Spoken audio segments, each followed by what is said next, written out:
제5지점부터는 언덕길이 시작이 되어집니다. 골고다 언덕이 얼마나 높은 곳에 있는지를 알 수 있게 만들어줍니다. 많은 순례객들이 모이면서 길 양쪽 옆에는 저렇게 빽빽한 상점들이 들어서 있습니다.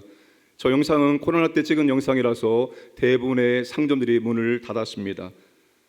십자가의 길에는 하루에도 수만의 순례객들을 대상으로 물건을 팝니다. 십자가의 길 위에 있는 상점들, 물건을 파는 상인들을 통해서 이런 생각을 해봅니다.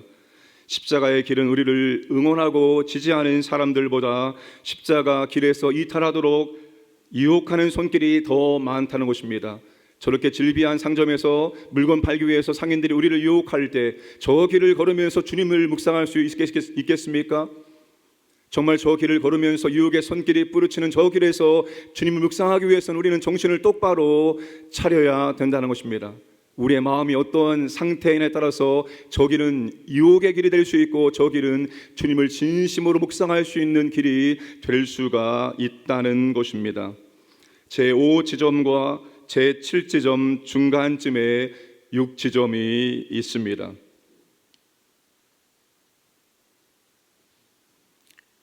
이제 6지점에 도착을 하게 되어집니다. 베로니카 여인이 예수님의 얼굴에 땀을 닦아 주었던 곳입니다.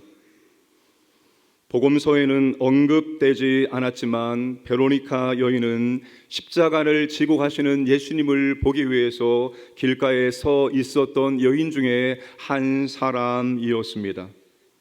땀을 흘리시는 예수님께 손수건을 건네준 여인이라는 선승이 있습니다. 예수님이 저 여인에게 손수건을 받으신 다음에 저 손수건을 얼굴에 땀을 닦으셨는데 저 손수건에 예수님의 얼굴이 그대로 새겨져 있었다고 합니다. 후에 베로니카 여인은 빌라도가 예수님에게 무고하게 사형 언도를 내렸다는 것을 로마에 고발한 여인이기도 합니다. 제6지점에서 7점으로 가는 길입니다. 길은 더욱더 가팔라졌습니다. 예수님이 십자가를 지고 가신 길이 얼마나 험난한 길이었음을 우리에게 말씀해 주고 있습니다. 저 끝지점이 바로 제7지점에 해당되어집니다. 제7지점은 예수님께서 십자가를 지고 가시다가 두 번째로 쓰러진 곳이라고 합니다. 이제 예루살렘 성 밖으로 나가는 관문에 도착하게 된 것입니다. 바로 저 지점이 예루살렘 성 밖으로 나아가는 지점입니다. 히브리서 13장 12절 13절 말씀을 보시면 그러므로 예수도 자기 피로써 백성을 거룩하게 하려고 성문 밖에서 고난을 받으셨느니라. 그런즉 우리도 그의 치욕을 짊어지고 영문 밖으로 그에게 나아가자. 저 지점이 바로 저 지점에서 이제 영문 밖으로 나아가게 되어지는 것입니다. 예수님 시대에 골고다는 사형장이었기 때문에 거룩한 성 안에 들어올 수 없어서 영문 밖에 있었기 때문입니다. 8지점으로 나아가는 길입니다.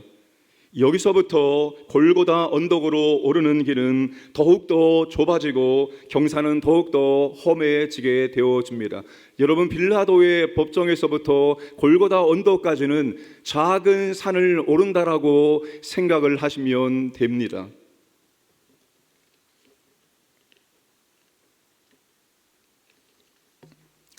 이곳에서 고통스러운 십자가 여정을 바라보고 울면서 따라오는 예루살렘의 경건한 여인들을 만나셔서 주님이 그 여인들을 걱정하시면서 말씀을 하셨습니다.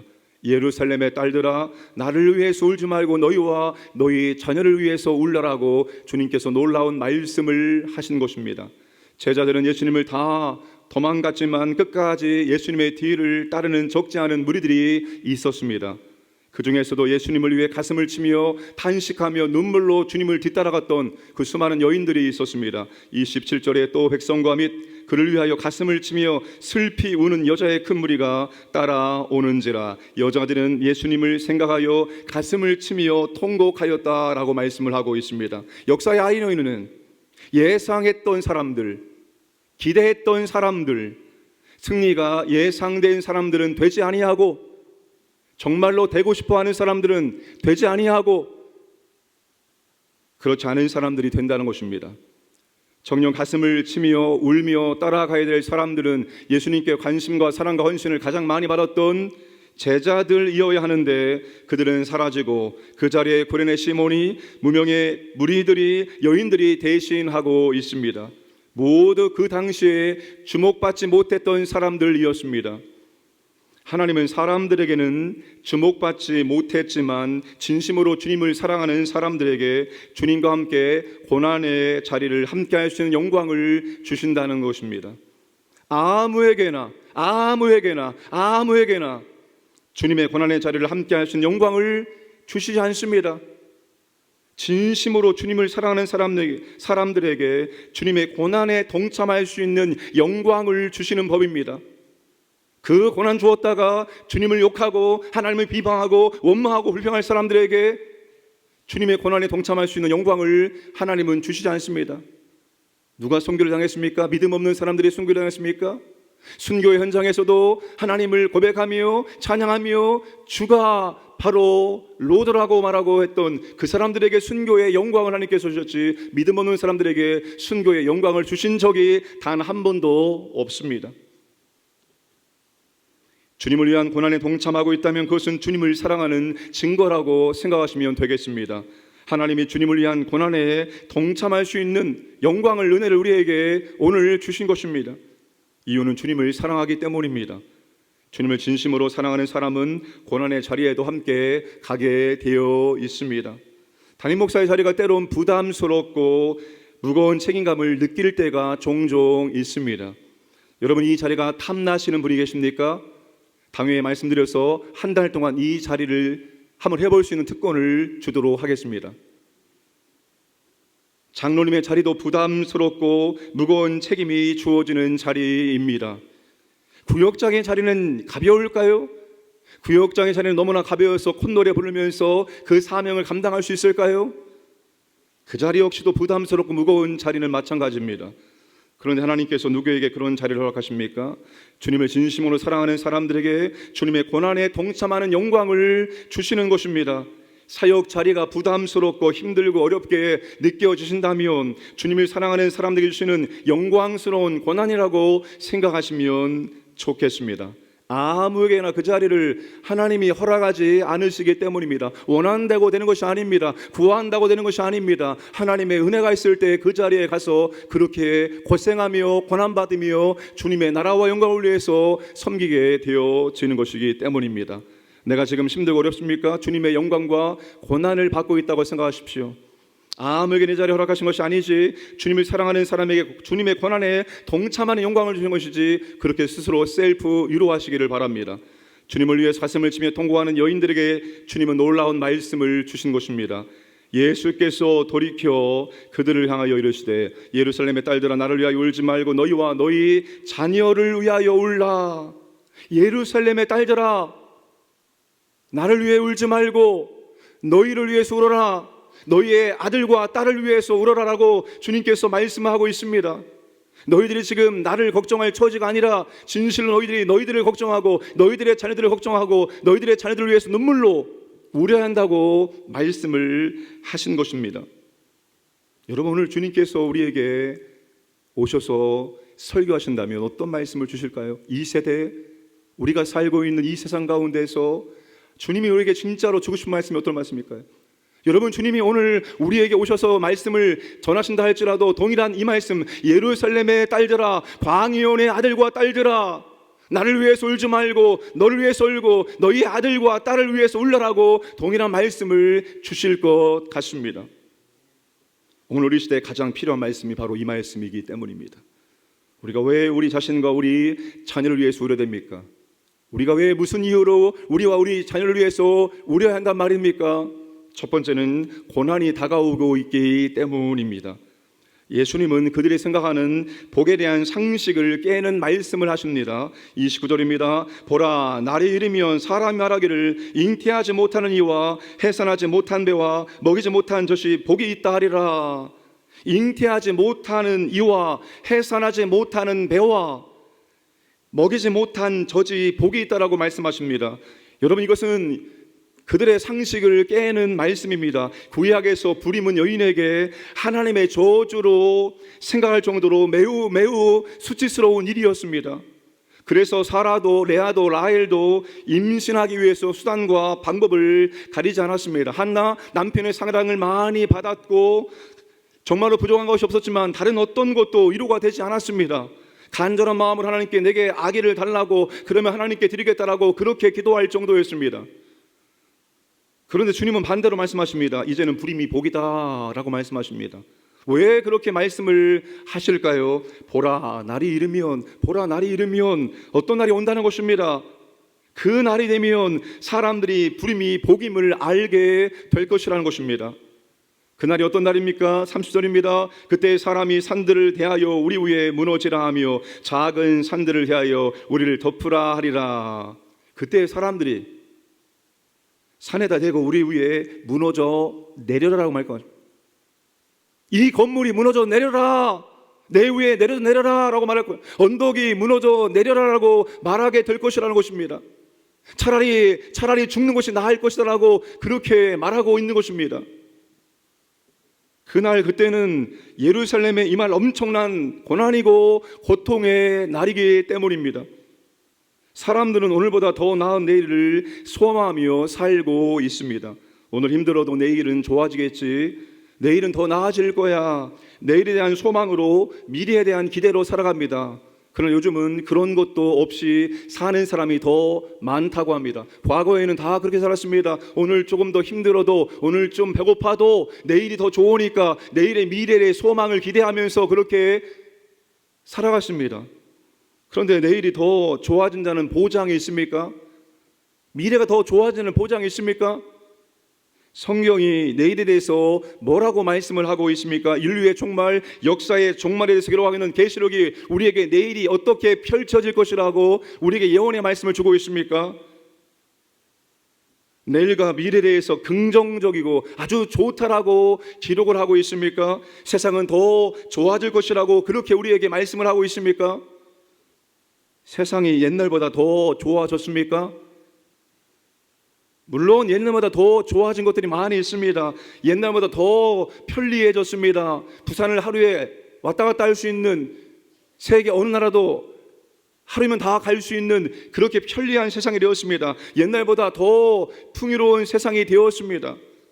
옛날보다 더 살기 좋아졌습니다. 수도꼭지만 트면 뜨거운 물이 콸콸 나옵니다. 손빨래하지 않아도 세탁기가, 건조기가 다 빨래를 해줍니다. 물질적으로 우리는 더 좋아진 것이 분명합니다. 그런데 정신적으로 더 좋아졌습니까? 심적으로 더 좋아졌습니까? 질병은 더 줄어들었습니까? 도덕적으로 더 좋아졌습니까? 관계적으로 더 좋아졌습니까? 우리는 늘상 편을 가르고 싸우는 것을 보고 또 보고 있습니다. 우리나라의 국민의 안 좋은 점이 무엇인가 하면 너무나도 우리는 내 편, 네 편을 따지고 갈라져서 싸우는 게 너무나도 심하다는 것입니다. 이렇게 하는 것이 너무나 좋은 것임을 알면서도 나와 반대에 있는 사람들이 주장하기 때문에 무조건 싫다라고 주장하는 게 우리나라입니다. 영적으로 더 좋아졌습니까? 과거 우리 믿음의 선배들보다 우리가 더 믿음이 좋았습니까? 믿음이 더 좋아졌습니까? 헌신의 강도가 더 나아졌습니까? 희생의 강도가 더 좋아졌습니까? 우리가 더 많이 기도하고 있습니까? 우리가 더 많이 헌금을 드리고 있습니까? 부모 교사 대학에서 두 번째 시간에 학교에 대해서 강의를 들었습니다.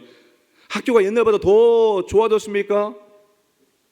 과거의 스승의 그림자도 밟지 않는다라고 말할 정도로 스승을 존경했습니다. 그런데 이제는 선생님이 학생 때문에 자살하는 시대가 되어졌습니다. 세상은 편리한 세상, 간편한 세상, 풍요로운 세상으로 변할지는 몰라도 절대 기준과 가치관은 존재하지 않는 더 혼탁하고 무질서한 세상으로 되어가고 있습니다. 점점 세상은 하나님의 창조의 질서를 깨트리는 쪽으로 나아가고 있습니다. 비혼주의, 그리고 무자식이 상팔자다, 다 여러분 성경의 창조의 질서와 우변된 점점 진리와 반하는 삶을 사람들은 살아가고 있습니다. 세상은 더 혼탁해지고 더 어려워지고 있습니다. 그런 세상에서 우리가 신앙을 지키고 우리의 자녀들이 살아가야 하는 것입니다. 오늘 저는 총신신학대학원 장학금 전달예배 채플 설교라고 합니다. 두 번째입니다. 좋은 교회 만나서 제가 출세했습니다. 오카노 목사님이 채플에서 했던 그 멘트가 아직도 제 귓가에 울립니다. 설교를 한참 하더니 잠시 멈추어서 울먹거리는 말로 이렇게 말했습니다. 너희들이 목회할 그 시대를 생각하니까 내가 목이 메이고 내가 눈물이 나온다라고 말했습니다. 우리 시대는 교회만 개척하면 사람들이 몰려오는 시대였지만 너희 시대에 너희들이 그렇게 힘들게 어렵게 목회할 걸 생각하니까 내가 너무나도 마음이 답답하고 내가 눈물이 날 지경이라고 그렇게 말했던 그 말이 정말로 현실이 되어졌습니다. 여러분, 세상은 편리해지고 풍요로워질지 모르겠지만 그 이면에는 더 고통스러워지고 더 고난의 시대가 우리에게 다가오고 있다는 사실입니다. 믿음을 준비하지 않으면 그 고난 앞에, 그 고통 앞에, 그 유혹 앞에 우리가 감당할 수 있겠다라고 말할 수 있겠습니까? 믿음을 우리는 준비해야 되는 것입니다. 고난의 시대가 오기 전에 우리는 믿음을 견고하게 준비해서 어떠한 고난을 올지라도 우리의 믿음으로 그것을 이겨낼 수 있어야 된다는 사실입니다. 두 번째, 심판이 다가오고 있기 때문입니다. 왜 주님이 예루살렘의 딸들에게 너희와 너희 자녀들을 위해서 울라라고 말씀하셨을까요? 본문에서 말하는 직접적인 이유는 불신앙으로 인한 다가오는 심판 때문입니다. 주님은 불신앙으로 인한 심판의 강도를 지금 주님이 당하고 있는 고난과 비교해서 말씀을 하십니다. 31절, 푸른 나무에도 이같이 하거든 마른 나무에는 어떻게 되리요 하느니라. 예수님은 지금 푸른 나무입니다. 푸른 나무처럼 생명을 나눠주고 평화를 심기 위해서 오셨고, 그렇게 하기 위해서 주님께서는 이 땅에 오셔서 모든 사역들을 펼쳐 나가셨습니다. 그런데 로마는 그런 예수님을 십자가에 못 박아 죽었습니다. 그것도 끔찍한 고통을 처절하게 당하게 하면서 십자가에 매달라 처참하게 죽여버렸습니다. 주님께 이 정도라면 마른 나무처럼 폭력과 전쟁으로 로마에게 저항하는 예루살렘은 더 큰 심판의 재앙을 맞이하게 된다는 것입니다. 그래서 주님께서 예루살렘 바라보시면서 눈물을 흘리셨습니다. 몇 번이나 주님께서 그들에게 돌이키라 경고의 말씀을 주셨는지 모릅니다. 누가복음 19장 41절에 44절입니다. 가까이 오사 성을 보시고 오시며 날에 이를지라 내 원수들이 토돈을 쌓고 너를 둘러 사면으로 가두고 또 너와 및 그 가운데 있는 내 자식들을 땅에 메어치며 돌 하나도 돌 위에 남기지 아니하리니 이는 내가 보살핌 받는 나를 알지 못함을 인함이라 하시니라. 21장 22절 24절입니다. 이 날들은 기록된 모든 것을 이루는 징벌의 날이니라.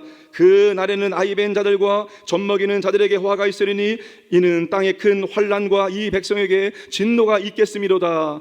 그들이 칼날에 죽임을 당하며 모든 이방에 사로잡혀 가겠고 예루살렘은 이방인의 때가 차기까지 이방인들에게 밟히리라. 역사는 이 끔찍한 심판이 어떻게 이루어졌는지 똑똑히 보여주었습니다. 주님의 예언대로 유대인들이 로마에 무력으로 맞서자 로마는 주 70년에 티토스 장군을 이끌고 와서 정말 예루살렘을 초토화시켰습니다. 돌 위에, 여러분 그 어마어마한 성전입니다. 그 어마어마한 성전이 돌 위에 돌 하나도 남지 않도록 싸그리 다 무너버렸습니다. 이스라엘의 심장이요 이스라엘의 생명이었던 예루살렘 성전을 여러분 정말로 초토화시켜 버렸습니다.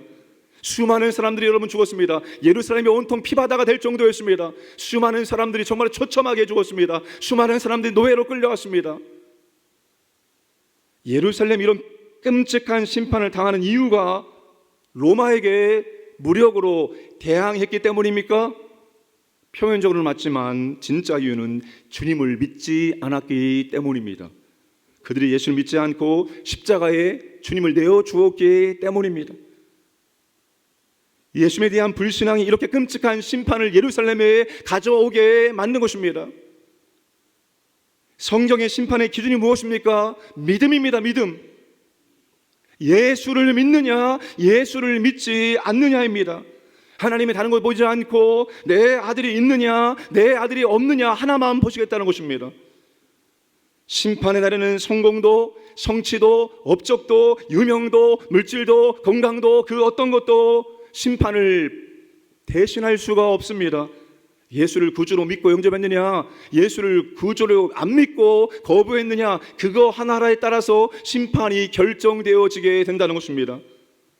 사랑하는 여러분, 오늘 우리의 자녀들이 성공하고 출세하는 만큼 그들의 영혼의 구원이나 믿음의 성장에 얼마나 관심을 갖고 계십니까? 강장동에 살기 위해서는 자녀 교육비가 한 달 생활비의 절반 이상이 들어가게 될 것입니다. 자녀 교육에는 많은 관심과 투자를 아끼지 않고 있습니다. 그런데 자녀 영혼 구원과 신앙 성장에는 얼마나 많은 관심을 두고 계십니까? 길어야 100년 이 땅에서만 부모 자녀 관계로 살기를 원한다면 괜찮습니다. 그러나 이 땅에서 맺어진 부모 자녀의 사랑의 관계를 영원히 맺기를 원한다면 성공보다 공부보다 성취보다 더 중요한 것은 자녀가 믿음의 사람이 되어지는 것입니다. 그러므로 우리는 자녀의 신앙 때문에 울어야 됩니다. 알고 있는데 안 되잖아요. 그 자녀 예수 잘 믿기를 원하는데 그 자녀가 신앙을 유산을 물려받아서 나보다 더 좋은 믿음의 사람 되기를 원하는데 안 되잖아요. 이제는 그 자녀가 성장해서 훌쩍 내 곁을 떠나버렸습니다. 이제는 어떻게 할 수 없는 그런 상황이 있습니다. 어떻게 하겠습니까? 내버려 두겠습니까? 하나님의 때 하나님께서 알아서 해주겠지? 지 문제가 지가 알아서 하겠지? 그러니까 여러분, 우리가 할 수 있는 것은, 유일하게 할 수 있는 것은 그 자녀를 위해서 우는 것밖에는 할 것이 없다는 사실입니다. 세 번째, 눈물의 기도는 응답되기 때문입니다. 지금 우리에게 필요한 것은 자녀를 위한 눈물의 기도입니다. 자녀가 구원받기를 원하고 자녀가 믿음이 성장하기를 원하신다면 우리는 자녀를 위해서 눈물의 기도를 드려야 됩니다. 예수님께서 그렇게 눈물의 기도를 들으셨기 때문입니다. 히브리서 5장 7절 함께 읽겠습니다. 그는 육체에 계실 때에 자기를 죽음에서 능히 구원하실 이에게 심한 통곡과 눈물로 간구와 소원을 올렸고 그의 경건하심으로 말미암아 들으심을 얻었느니라. 예수님께도 간절한 소원이 있었습니다. 간절한 소원이 주님께도 있었습니다. 그 간구와 소원이 어떻게 이루어지게 되었습니까? 어떻게 응답을 받게 되었습니까? 자기를 죽음에서 능히 구원하실 이에게 하나님 아버지께 심한 통곡과 눈물로 간구와 소원을 아뢰었습니다. 큰 부르짖음과 많은 눈물로 기도했다는 것입니다. 큰 부르짖음과 많은 눈물로 하나님께 간절한 소원을 아뢰었습니다. 그 결과 들으심을 얻었습니다. 그 결과 응답하심을 얻게 되었습니다. 그래서 눈물의 기도는 응답이 있다라고 말씀을 하는 것입니다. 소리내서 기도를 못하시는 분이 계십니까? 통성 기도를 하지 못하시는 분이 계십니까? 부끄러워서요? 쑥스러워서요? 그 기도는 내 스타일이 아니기 때문에요? 그것 때문에 통성 기도를 못하는 것이 아닙니다. 간절함이 없기 때문입니다. 아직 급하지 않기 때문입니다. 아직 그렇게 간절한 소원이 아니기 때문에 그렇게 간절하게 기도하지 않는 것입니다. 비신자도 생명이 왔다 갔다 하는 위급한 상황에 처하면 눈물로 기도합니다. 간절한 말로 기도합니다. 어거스틴의 어머니 모니카의 기도가 유명하지요. 모니카는 그의 아들 어거스틴이 방황하는 중에도 눈물의 기도를 계속 드릴 수가 있었습니다. 그가 진심으로 존경하는 성직자가 그에게 말해준 그것을 믿었기 때문입니다. 눈물로 기도하는 자녀는 결코 망하지 않는다. 눈물로 기도하는 자녀는 결코 망하지 않는다. 이 말을 모니카가 듣고 이 말을 믿고 어거스틴이 방황하는 가운데도 그는 눈물로 아들을 위해서 끝까지 포기하지 않기로 했습니다. 그리고 모니카의 그 눈물의 기도는 어거스틴을 돌이키게 만들었습니다. 어거스틴이 그렇게 말하죠. 갑자기 로마서 13장의 말씀을 펼쳐보고 싶어서 펼쳐보고 그 말씀을 읽음으로 말미암아서 그의 삶이 그 자리에서 변화되어지는 놀라운 능력을 경험하고 그는 하나님의 위대한 믿음의 일꾼이 되었다는 사실입니다. 다니엘 금식기도 표지의 하단에 이런 글귀가 있습니다. 보여주세요. 글귀. 다니엘 금식 기도가 끝나고 질병의 치유, 관계 회복, 재정의 공급, 영혼 구원 등 하나님께서 그동안 우리가 기도하지 않아 응답하지 못하셨던 것처럼 많은 응답을 경험했다는 간증이 있길 바랍니다. 하나님 우리에게 응답하기를 원하도 우리가 진실함으로 정직함으로 겸손함으로 눈물로 기도하지 않기 때문에 응답하지 않는 것들이 많다는 것입니다. 내가 정말로 무엇을 원하느냐? 주님이 물어보십니다. 이것입니다. 제게 이것이 필요합니다. 이게 제 소원입니다. 주님 은혜를 베풀어 주옵소서. 주님 응답해 주옵소서. 간절한 소원을 아뢰일 때 주님은 내 믿음대로 될지어다라고 말씀을 해 주셨습니다. 사랑하는 여러분, 정말 우리에게 눈물의 기도가 마르지 않기를 주님의 이름으로 축복합니다. 마른 눈으로 청계 들어가는 것이 아니라 정말로 우리가 기도할 것 정말 많습니까? 헌탁해진 이 세상을 위해서, 이 나라와 민족을 위해서, 우리 자신을 위해서, 우리의 자녀를 위해서 우리는 눈물로 기도할 제목들이 너무나 많이 있습니다. 눈물의 기도는 한 번도 우리를 배신하지 않는다는 사실입니다. 시편 126편 5절과 6절 말씀, 눈물 흘리며 씨를 뿌리는 자는 기쁨으로 거두리로다. 울며 씨를 뿌리러 나가는 자는 반드시 기쁨으로 그 곡식단을 가지고 돌아오리로다. 여러분, 하나님께서 우리의 눈물의 기도를 절대로 외면하지 않으십니다. 눈물의 기도는 반드시 단을 거두게 만들고, 눈물의 기도는 반드시 결과를 얻게 만들고, 눈물의 기도는 반드시 응답을 갖게 한다는 사실입니다. 그러므로 사랑하는 여러분, 우리 가운데 기도가 회복되길 원합니다. 기도가 습관되길 원합니다. 간절한 기도가 말입니다. 진실된 기도가 말입니다. 겸손한 기도가 말입니다. 진실로 눈물의 기도가 회복되는 은혜가 있기를 주님의 이름으로 축복합니다.